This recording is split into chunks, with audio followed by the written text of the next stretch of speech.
Perkenalkan, nama saya Siva Hana Saida dengan NIM 240401201201006. Di sini saya akan membuat video untuk remedial mata kuliah pendahuluan radioterapi dengan menjelaskan pada buku bab 6 dan juga bab 7 dari Podrosak dari IAIA. Untuk bab 6 di sini menjelaskan tentang radioterapi, di mana radioterapi tersebut bisa disebut sebagai onkologi radiasi atau radiologi terapeutik, adalah cabang kedokteran yang menggunakan radiasi pengion dalam pengobatan penyakit ganas. Sedangkan radioterapi ini dibagi menjadi dua, yaitu sinar eksternal dan juga brachytherapy. Untuk sinarnya sendiri dibagi menjadi 4, yaitu sinar gamma, Bremsstrahlung, lung, karakteristik sinar X, dan juga radiasi pemusnahan. Kemudian jumlah yang digunakan dalam deskripsi sinar foton, di mana frekuensi foton ini sama dengan jumlah foton yang masuk ke dalam bola imajiner, luas penanganan dibagi dengan dA. Untuk bekas foton monoenergi di udara kerma udara atau air kerma pada suatu titik tertentu jauh dari sumbernya adalah koefisien perpindahan massa energi udara pada foton energi.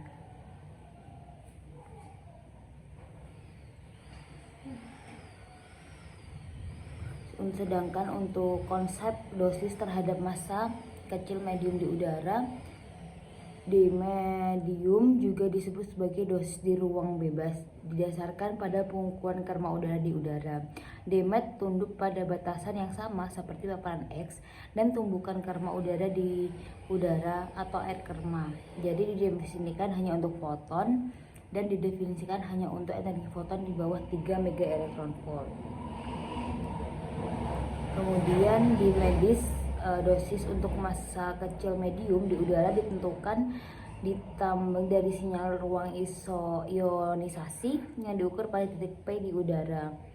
Untuk ruang ionisasi harus yang pertama adalah pasang tertutup penumpuk yang sesuai, memiliki koefisien kalibrasi exposure NX atau kerma udara dalam koefisien kalibrasi udara NK.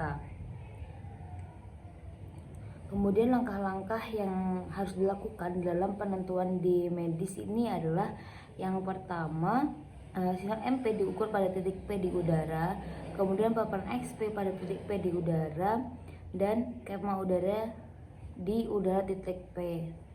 Kemudian tabrakan kerma ke M, massa medium yang sangat kecil di P. Tumbukan kerma pada medium bermassa pola yang berjari-jari dikali di P, dosis untuk massa kecil medium di titik P. Sumber foton untuk terapi sinar eksternal, yaitu yang pertama sumber sinar gamma, yang kedua ada sumber sinar X. Sumber foton berkenaan dengan energi foton. Sumber monoenergi, sumber heteroenergi. Sumber foton berhubungan dengan distribusi intensif, isotopik dan non-isotopik. Untuk sumber foton tertentu, plot jumlah foton per interval energi versus energi foton disebut sebagai spektrum foton. Semua foton dalam berkas foton monoenergi mempunyai energi yang sama. Foton dalam berkas sinar X heterogen membentuk spektrum yang berbeda.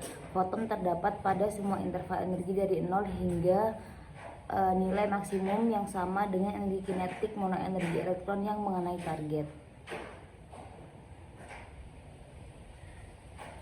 Selanjutnya di sini saya akan menjelaskan pada bab 7 yang dimana bab 7 ini menjelaskan tentang perencanaan perawatan klinis di foton eksternal radioterapi sinar. Hampir dogma dalam radioterapi sinar eksternal, radioterapi yang susah memerlukan distribusi dosis yang seragam dalam target atau tumor. Radioterapi sinar foton eksternal biasanya dilakukan dengan beberapa pancaran radiasi untuk mencapai distribusi dosis yang seragam dalam volume target dan dosis serendah mungkin pada jaringan sehat di sekitar target. Kemudian untuk kriteria distribusi dosis yang seragam dalam target, yang pertama, rekomendasi mengenai keseragaman dosis, keserapan, pencatatan, dan pelaporan terapi sinar foton ditetapkan oleh Komisi Internasional untuk Unit dan Pengukuran Radiasi atau ICRO. Yang kedua, laporan ICRU 50 merekomendasikan keseragaman dosis target dalam kisaran lebih dari 7% dan kurang dari 5% dibandingkan dengan dosis yang diberikan pada titik resep yang ditentukan dengan jelas dalam target. Untuk mencapai tujuan yang ditetapkan oleh ICRU, radioterapi modern dilakukan dengan berbagai energi pancaran, kemudian jenis balok, dan juga ukuran lapangan. Nah, untuk metode pengaturan pasien ini, radioterapi sinar foton dilakukan berdasarkan dua konvensi pengaturan. Yang pertama yaitu konstan, di mana jarak sumber permukaan, dan pengaturan isosentris dengan sumber yang konstan jarak sumbu. Yang konstan disebut teknik SSD, sedangkan untuk pengaturan isosentris disebut teknik SAD. Teknik SSD ini jarak dari sumber ke permukaan pasien dijaga konstan untuk semua sinar. Sedangkan untuk teknik SAD, pusat volume target ditempatkan pada isosenter mesin, yaitu jarak ke titik target dijaga konstan untuk semua berkas. Berbeda dengan SSD, teknik SAD tidak memerlukan penyesuaian pengaturan pasien saat memutar gantry dari satu bidang ke bidang berikutnya. Proses penentuan volume pengobatan penyakit ganas terdiri dari beberapa langkah berbeda. Dalam proses ini, volume yang berbeda dapat ditentukan karena satu, memvariasi konsentrasi sel ganas, kemudian kemungkinan perubahan hubungan spasial antara volume dan sinar selama terapi, pergerakan pasien, kemungkinan ketidakakuratan dalam pengaturan pengobatan.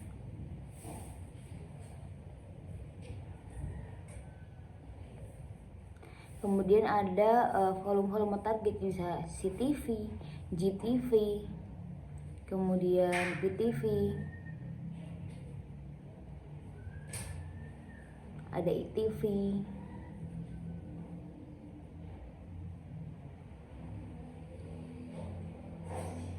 dan juga ada OR atau organ beresiko, di mana hal tersebut diatur serinci mungkin agar tidak terdapat kesalahan atau sesuai dengan target yang akan dituju.